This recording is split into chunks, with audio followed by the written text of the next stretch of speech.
মুসলমান ভাইরা রে আমার, আল্লাহর নবী বিশ্ব নবী সাল্লাল্লাহু আলাইহি ওয়াসাল্লাম বলেন, তোমাদের শিশুরা যখন কথা বলতে শিখবে তখনই তোমরা তোমাদের শিশুদেরকে কালেমা শিক্ষা দিবে। অথচ আমাদের সন্তানেরা যখন হাঁটি হাঁটি পা পা করে বড় হয়, আমাদের সন্তানেরা যখন কথা বলতে শিখে তখনই আমরা আমাদের সন্তানদেরকে বাবা বলা শিখাই, দাদা বলা শিখাই। কথা বলেন ঠিক কিনা? নানা বলা শিখাই। অথচ আল্লাহর নবী বিশ্ব নবী সাল্লাল্লাহু আলাইহি ওয়াসাল্লাম বলেন, ইফতাহু আলা সিবয়ানিকুম আউয়ালা কালিমাতিন বিলা ইলাহা ইল্লাল্লাহ। নবীজি সাল্লাল্লাহু আলাইহি ওয়াসাল্লাম বলেন, তোমাদের শিশুরা যখন কথা বলতে শিখবে তখনই তোমরা তোমাদের শিশুদেরকে কালেমা শিক্ষা দিবে। আজকে মুসলমানের বয়স 70 থেকে 80 বছর হয়ে গেছে। 80 বছরের বৃদ্ধ বয়সী একজন চাচাকে ডাক দিয়া বলা হলো, চাচা যান, আচ্ছা বলেন তো দেখি কালেমা তৈয়বা জানেন নাকি? চাচা ডাক দিয়া কয়, কালেমা তৈয়বা আবার কি? চিন্তা করা যায়, কালেমা তৈয়বা জানে না, অথচ জীবনের 80টা বছর পার করে দিয়েছে, কালেমা তৈয়বা জানে না। এমন চাচাকে ডাক দিয়া বললাম, আচ্ছা বলেন তো দেখি কালেমা তৈয়বা জানার দরকার আছে না নাই? কালেমা তৈয়বা শিখা লাভটা কি? কালেমা তৈয়বা জানলে আমার কি লাভ? কালেমা তৈয়বা জানলে কি ফজিলত? এই চাচা যদি জানতো তাহলে ছোট্টবেলায় কেন যখনই জীবনের প্রথম অবস্থায় কথা বলতে শেখার সময় তখনই কালেমা শিখতো। আল্লাহর নবী সাল্লাল্লাহু আলাইহি ওয়াসাল্লাম বলেন, মান ক্বালা লা ইলাহা ইল্লাল্লাহ মুখলিসান লাহু দাখালাল জান্নাহ। আল্লাহর নবী বলেন, যে ব্যক্তি ইয়াকিন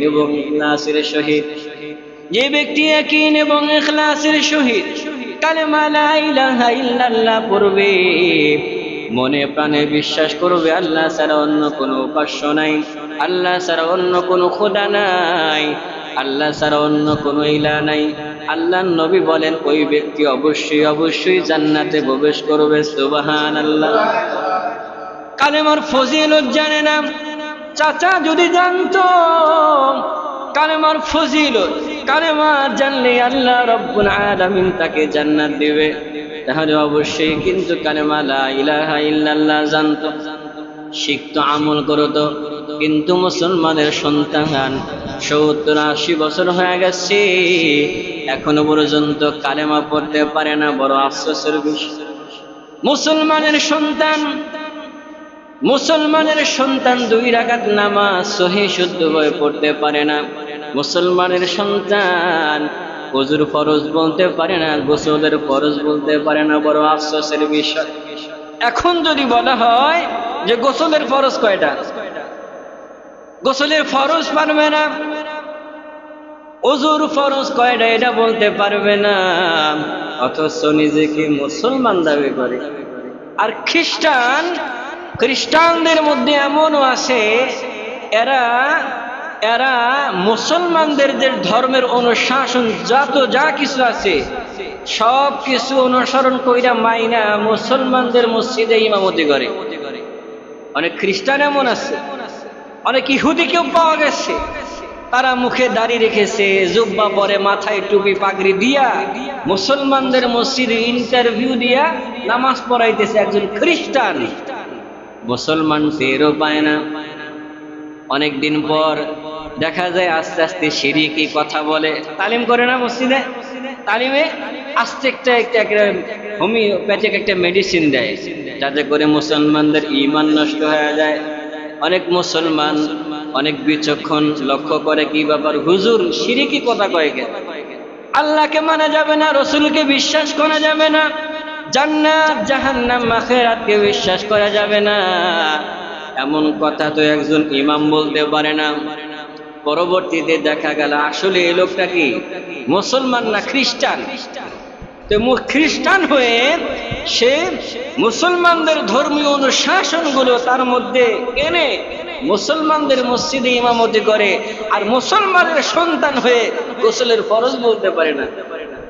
মুসলমানের সন্তান কোরআন তেলাওয়াত করতে জানে না। এই যে সকালবেলা দেখবেন, সকালবেলা এদিক থেকে মসজিদের মুয়াজ্জিন সকালবেলা বলে আপনার সন্তানকে কোরআন শিক্ষার জন্য মসজিদে পাঠায়া দেন। প্রাইভেট পড়ানোর জন্য আজ পর্যন্ত কোনদিন মাইকিং করা দেখছেন? হ্যাঁ, প্রাইভেট পড়ানোর জন্য, বাংলা জেনারেল পড়ানোর জন্য আজ পর্যন্ত কোনো সন্তান কোনো মসজিদের মাইকে এলান করা লাগে নাই। কিন্তু ধর্মীয় শিক্ষা, কোরআন শিক্ষা করার জন্য মসজিদে এলান করে কেন? কারণ শেষ জামানায় কিয়ামতের এটাই আলামত হবে, মানুষ ধর্মীয় অনুশাসন থেকে একেবারেই দূরে থাকবে। কারণ ওইদিকে মানুষ প্রাধান্য দিবে বেশি। কোরআন শিক্ষা করার জন্য, দ্বীন শিক্ষা করার জন্য মানুষকে ধরে ধরে আনতে হবে, এরপরেও আসতে চাইবে না। এটাই হলো কিয়ামতের আলামত সমূহের মধ্যে অন্যতম আলামত। আল্লাহ নবী সাল্লাল্লাহু আলাইহি ওয়াসাল্লাম বলেন, তোমাদের শিশুরা যখন কথা বলতে শিখে তখনই তোমরা তোমাদের শিশুদেরকে কালেমা শেখাও।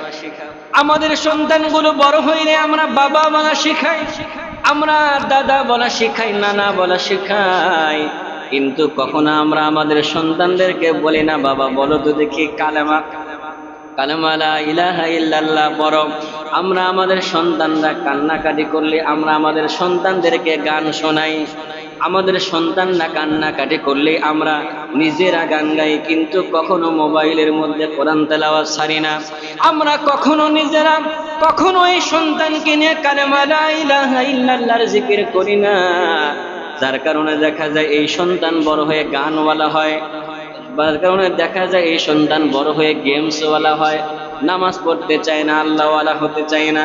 অথচ কোনো বাবা মা যদি ওই তার সন্তানকে কোলের মধ্যে নিয়ে লা ইলাহা ইল্লাল্লাহর জিকির করত, তাহলে ওই সন্তান বড় হয়ে আল্লাহওয়ালা হইতো, ওই সন্তান বড় হয়ে মসজিদওয়ালা হইতো, ওই সন্তান বড় হয়ে কোরআনওয়ালা হইতো। ওই সন্তানের পিতা মাতা কখনো ওই সন্তান দ্বারা আঘাত পাইতো না, ওই সন্তানের পিতা মাতা কখনো বৃদ্ধাশ্রমে যাইত না। শেষ বয়সে আইসা ছেলের হাতে ছেলে দাড়ি ধরে বাবের বিড়ায় আর কয় হুজুর আমার পোলা আমারে মারছে। মারবই তো, ভালো শিক্ষা দিতে হবে। আপনার সন্তান ডক্টর হোক, ইঞ্জিনিয়ার হোক, জজ, ব্যারিস্টার, লয়ার, যা কিছুই হোক না কেন, আপনার সন্তান যেন কোরআন পড়তে পারে, আপনার সন্তান যেন 2 রাকাত নামাজ সহিহ শুদ্ধভাবে পড়তে পারে, আপনার সন্তান যেন ভালোভাবে দ্বীনি ইসলামগুলো শিখতে পারে। এই জন্য প্রথমেই তাকে আপনি জেনারেল লাইনে পড়ান, তাতে কোনো সমস্যা নাই। আপনার সন্তান যা কিছুই হোক না কেন, দিন শেষে কিন্তু আপনার সন্তান একজন মুসলমান, সে যেন ওযুর ফরজটা বলতে পারে, গোসলের ফরজটা বলতে পারে। আপনার মরণের পরে আপনার এই সন্তান যেন আপনার কবরের পাশে দাঁড়ায়া আল্লাহ রাব্বুল আলামিনের কাছে দোয়া করতে পারে, রব্বির হামহুমা কামা রাব্বায়ানি সগীরা। এটা আপনার সন্তানকে শিক্ষা। আপনার সন্তানকে প্রতি শুক্রবার সকালবেলা ফজরের নামাজ জামাতের সাথে আদায় করে, আপনার বাবা মারা গেছে, মা মারা গেছে, সন্তানকে কোলে নিয়ে আপনার সন্তানকে কোলে নিয়ে আপনার পিতামাতার কবর জিয়ারত করান। আপনার সন্তান আপনার কাছ থেকে শিখবে।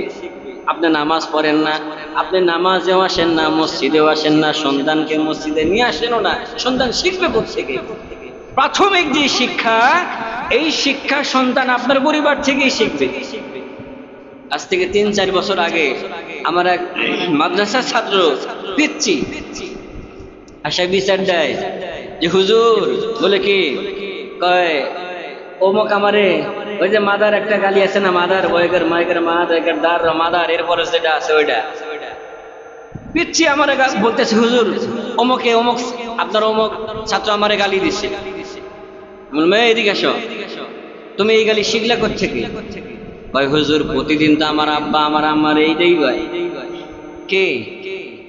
ওই বাচ্চা ডাক দিয়া বলে, হুজুর আমার আব্বা প্রতিদিন সকাল নাই সন্ধ্যা নাই সদা সর্বদাই আমার আব্বা তো আমার আম্মার এইটাই কয়। প্রাথমিক শিক্ষা বাচ্চারা পরিবার থেকে শিখবে।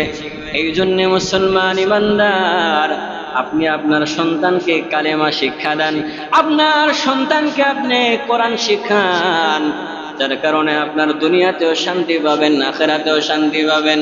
আল্লাহর নবী সাল্লাল্লাহু আলাইহি ওয়াসাল্লাম বলেন, ওয়ালাকিনুহুম ইনদাল মাউতি লা ইলাহা ইল্লাল্লাহ।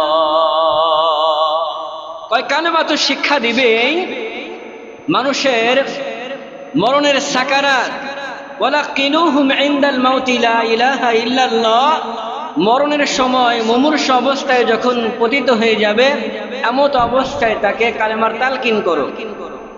কালেমার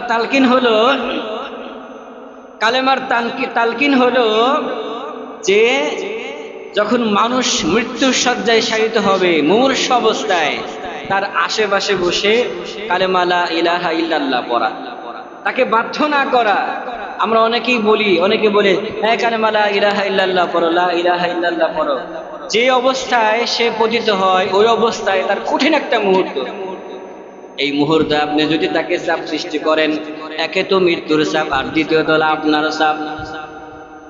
একটা ঘটনা মনে পড়ে গেল, এক লোক ভুসি বিক্রি করত, এমত অবস্থায় তার মৃত্যুর শয্যায় শায়িত মুমূর্ষ অবস্থায় রয়েছে।